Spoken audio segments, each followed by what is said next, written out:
განვაგრძოთ ბიზნეს კურიერს კიდევ ერთი თემა, რომელიც ასტანაში წამოიწია, ახალი აბრეშუმის გზა, რომლის მშენებლობა სწორედ რუსეთს საქართველოს ომის შემდეგ დაიწყო და ის საქართველოზე გამავალ ისტორიულ აბრეშუმის გზას ანაცვლებს. პროექტი უახლოეს რამდენიმე წელიწადში ამოქმედდება კიდეც. ჩინეთი წყნარ ოკეანეზე პორტს გვაძლევს. ჩვენ კი მას სახმელეთო ხიდს, რომელიც რუსეთსა და ბელორუსიაზე გაივლის და ყველაზე მოკლე გზა იქნება ჩინეთსა და ევროპას შორის. ეს იქნება ახალი აბრეშუმის გზა. ჩვენ უკვე ავაშინეთ ჩინეთთან დამაკავშირებელი 2 სარკინიგზო მაგისტრალი და 7 ავტობანი. ამას ფინანსურად მხარს უჭერს მსოფლიო ბანკი. ახალი აბრეშუმის გზით იმოძრავებს ენერგორესურსებით და ყველა სხვა პროდუქტით. ჩვენ წავალთ აღმოსავლეთით და ამ გზით მოხვდებით დასავლეთში, ევროპაში. ეს ყველაზე მოკლე და მოხერხებული აბრეშუმის გზა იქნება. და მოდით ნახოთ, რას წარმოადგენს ახალი აბრეშუმის გზა. ეს გზა სამ პარალელურ მარშრუტზე მოიაზრება. პირველი ჩინეთის ჩრდილოეთ პროვინციებიდან რუსეთზე გადის ტრანსციმბირული სარკინიგზო მაგისტრალის გამოყენებით მოსკოვამდე და შემდეგ უკვე ევროპამდე მიდის.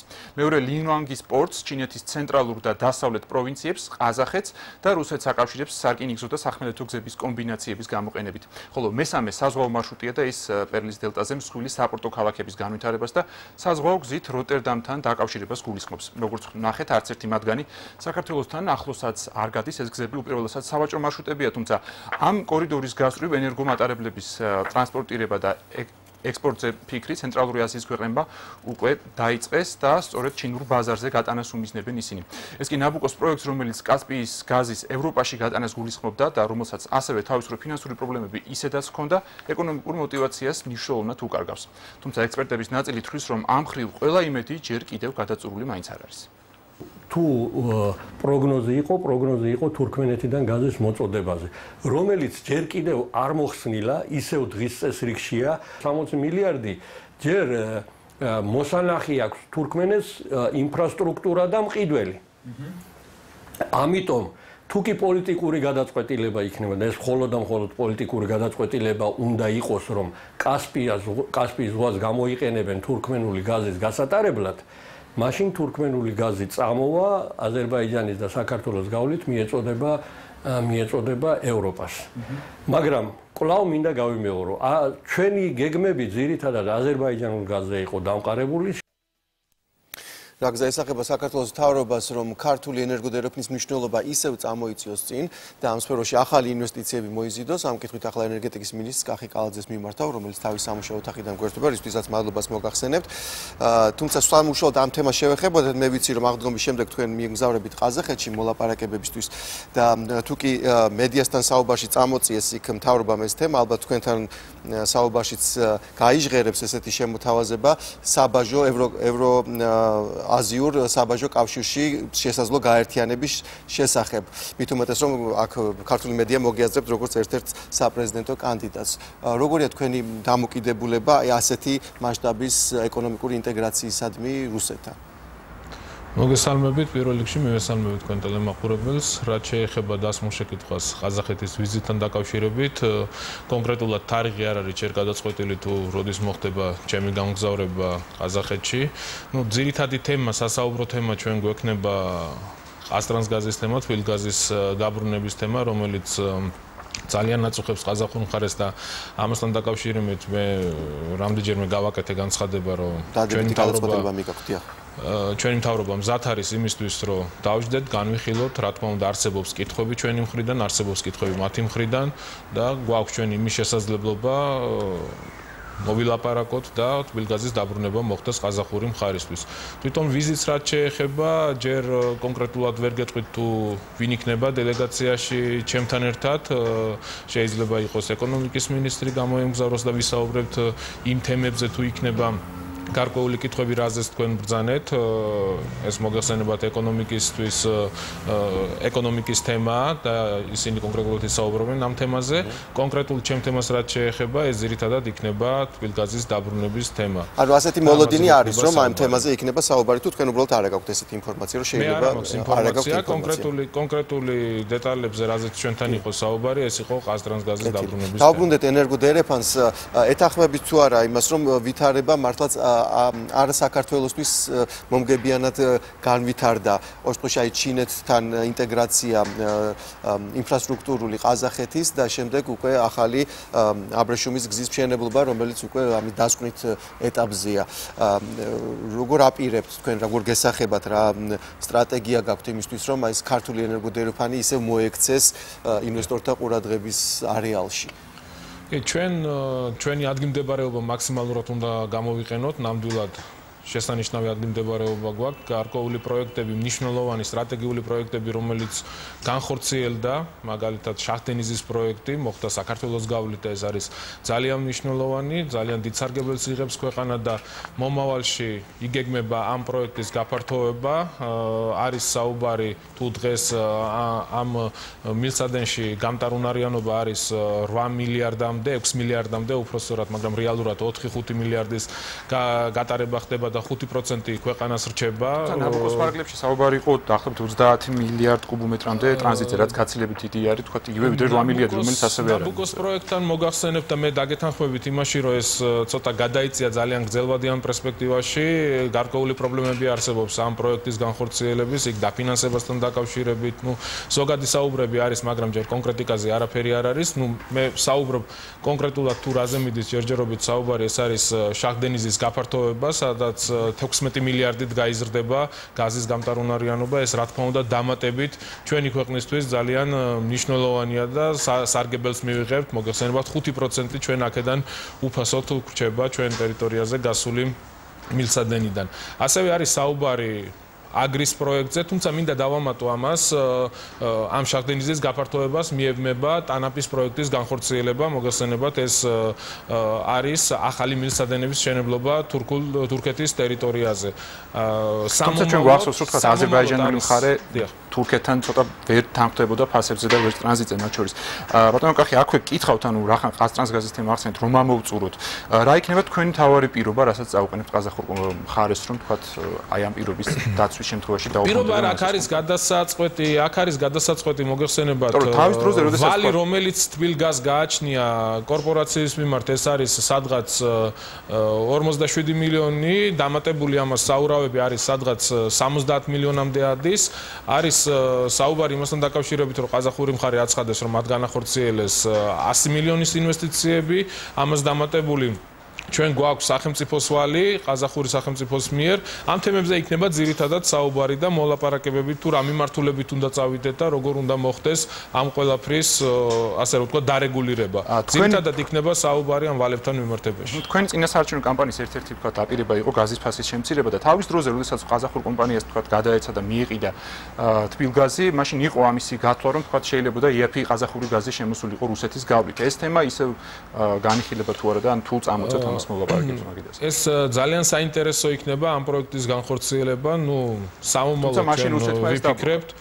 რა თქმა უნდა, მოგეხსენებათ ჩვენ რუსეთთან როგორი დამოკიდებულება გვქონდა პოლიტიკური, ეს არის პოლიტიკური თემებია, თუ მოხდება დარეგულირება რუსეთთან, მოგეხსენებათ ჩვენ პირველი ნაბიჯები გადავდგით და გვაქვს საშუალება უკვე ჩვენს მიერ წარმოებული პროდუქციის შეტანა რუსულ ბაზარზე, სამომავლოდ თუ მოვახერხებთ რომ და ამისკენ ვართ მოწადინებული რომ დავარეგულიროთ ურთიერთობა და ნორმალური ურთიერთობა გქონდეს მეზობელ სახელმწიფოსთან, არ გამოირიცხება რომ შემოვიტანოთ ყაზახური იაფი გაზი რუსეთის მეშვეობით.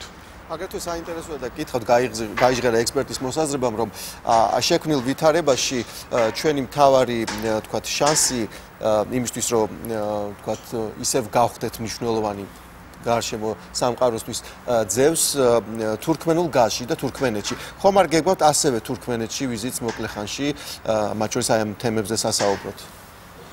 არ გამოვრიცხავ ნამდვილად თურქმენეთი ჩვენთვის საინტერესოა არა მარტო გაზის მხრივ, ასევე ნავთობის კუთხით, მოგეხსენებათ აქვთ ძალიან იაფი ნავთობი და იმისთვის რომ შემოვიტანოთ ჩვენ ბაზარზე იაფი ნავთობი, ამისთვის აუცილებლად უახლოეს მომავალში გეგმავთ მუშაობის დაწყებას იმისთვის რომ შემცირდეს ტარიფები ნავთობზე. თუმცა გასადენზე ჯერ ძალიან შორია ალბათ ხო რაღაც პერსპექტივებზე საუბარი. გასადენი ეს არის შორეული პერსპექტივა, აქ არის მნიშვნელოვანია პოლიტიკური თემები, მოგეხსენებათ ამ ყველაფერში აზერბაიჯანის უნდა იყოს ჩართული ჩვენი ქვეყანაც. მე მინდა ასევე აღვნიშნო ერთი მნიშვნელოვანი და საინტერესო პროექტი, რომელზეც უკვე მუშაობა დაწყებულია, ეს არის აგრის პროექტი.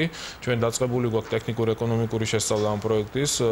შექმნილია კონსორციუმი, რომელშიც მონაწილეობს აზერბაიჯანი, საქართველო, რუმინეთი და შარშან ერთი წლის წინ გამოთქვა თანხმობა ასევე უნგრეთმა მიიღოს ამ პროექტში მონაწილეობა. პროექტი ითვალისწინებს აზერბაიჯანიდან საქართველოს გავლით ბუნებრივი აირის ჩატანას შავი ზღვის პირეთის ქალაქებამდე, ბათუმი, ფოთი, მერე მოხდება ამ გაზის გათხევადება და ტანკერების საშუალებით გადავა ეს რუმინეთში, იქ მოხდება რეგაზიფიკაცია და მიეწოდება ევროპას გაზი. ესეც ძალიან საინტერესო პროექტია, ამაზე აქტიურად მიდის.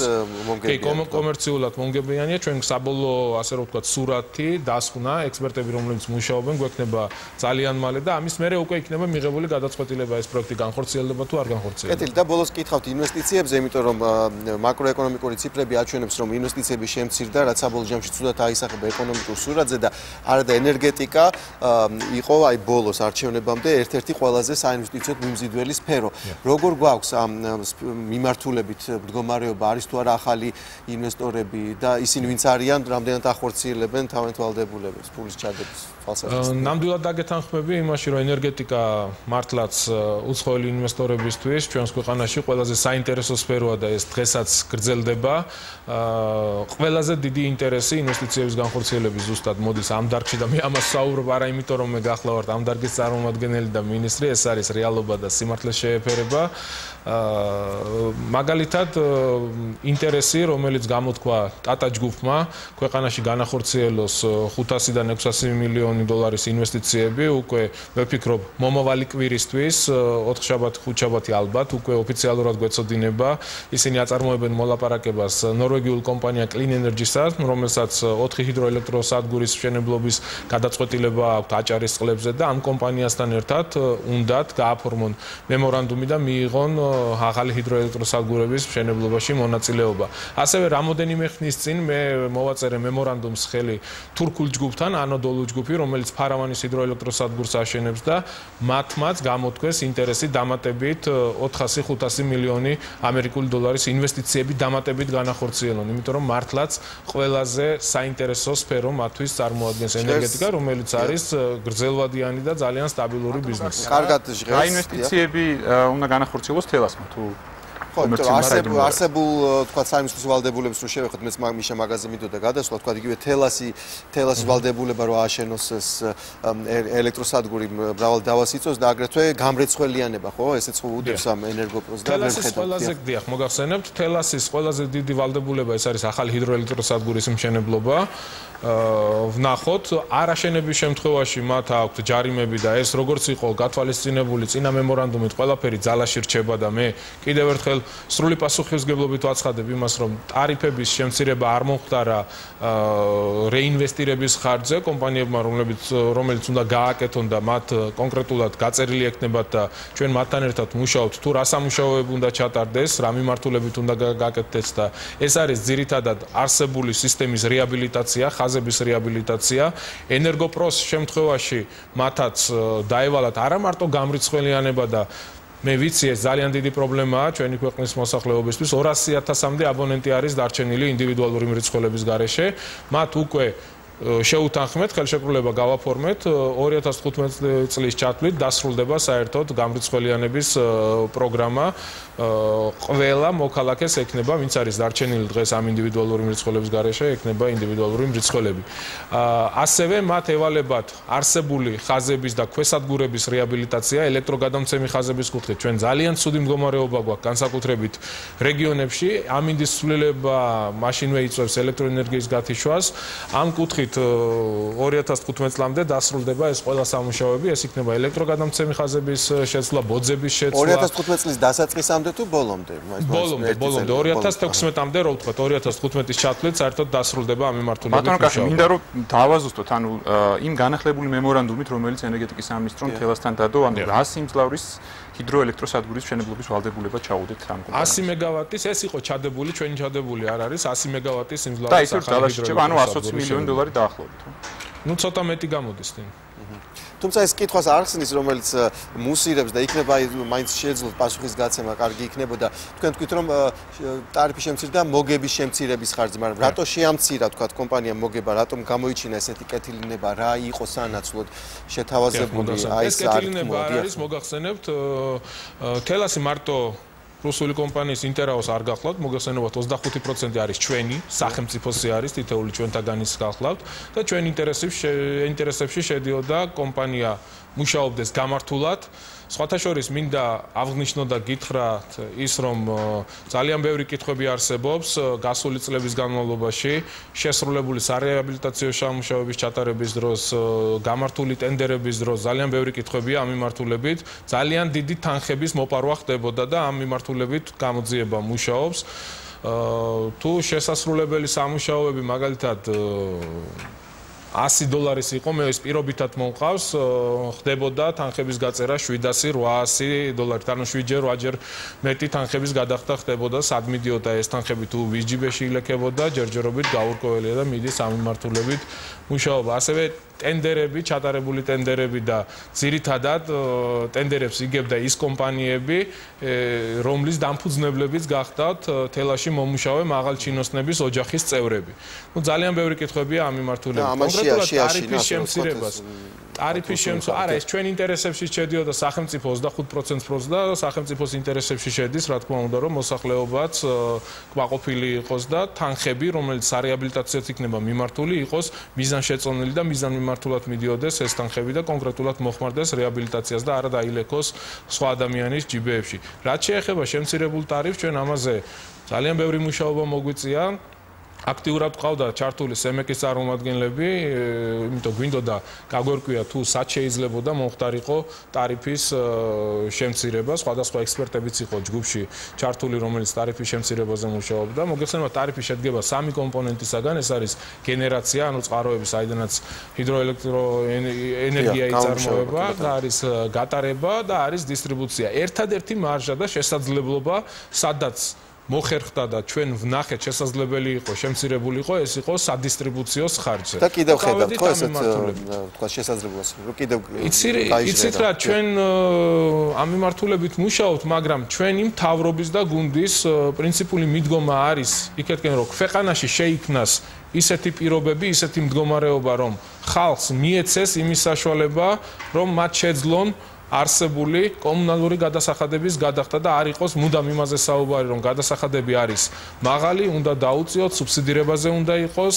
ეს რა თქმა უნდა ჩვენ თუ ვიბრძვით იმისკენ, რომ ქვეყანა უახლოეს მომავალში გახდეს ევროპის სრულუფლებიანი წევრი ქვეყანა, გავწევრიანდეთ ნატოში, ქვეყანაში ისეთი ეკონომიკური მდგომარეობა, ისეთი ეკონომიკური პირობები უნდა შეექმნეს მოსახლეობას, ეს სოციალური პრობლემები არ უნდა არსებობდეს და აქეთკენ არის მიმართული მთელი მთავრობის მუშაობა. კეთილი, დიდი მადლობა ამ ინფორმაციისთვის, გისურვებთ ვიზიტს იყოს წარმატებული და აგრეთვე კითხავთ, სანამ დაგემშვიდობებოდეთ, საბეღმურთო ბენეფისზე. უნდა ველოდოთ თუ არა მართლაც იმ ვარსკვლავებს, რომლებიც დაანონსდა, რომ იქნებიან ამ მატჩზე.